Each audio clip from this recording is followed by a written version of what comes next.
वेदांत दर्शन का ही दूसरा नाम है उत्तर मीमांसा। उत्तर क्यों बोलते हैं?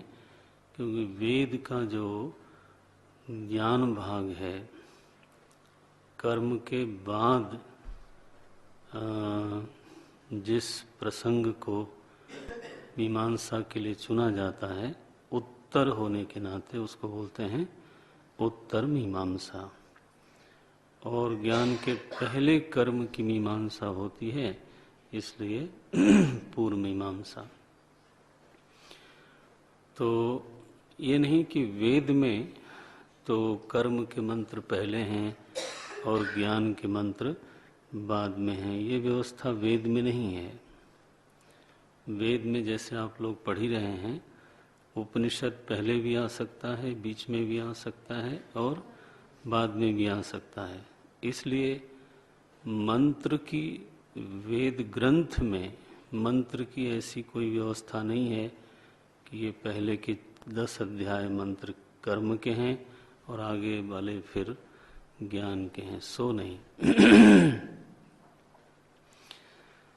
तो ये तो विषय की दृष्टि से पूर्वापर है, पहले क्या होगा बाद में क्या होगा, पहले कर्म उपासना और बाद में उसी के परिणाम स्वरूप जो विषय मीमांसा का बनेगा वो है ज्ञान।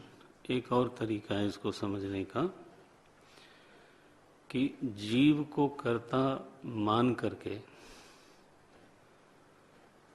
फिर जब हम चिंतन करते हैं तो निश्चित रूप से जीव से संबंधित या तो कर्म होगा और या तो उपासना होगी। लेकिन एक बार जब हम उस मीमांसा में प्रवेश करते हैं जो जीव की सत्ता को ही बाधित कर देता है, जीवत्व को खंडित करता है, तो एक बार जीवत्व खंडित हो गया तो फिर अगर ज्ञान भाग को पूर्व बनाए तो उत्तर भाग में कर्म नाम की चीज बचती नहीं। इसलिए कर्म कभी भी उत्तर मीमांसा नहीं कहलाएगा। पकड़ में आया?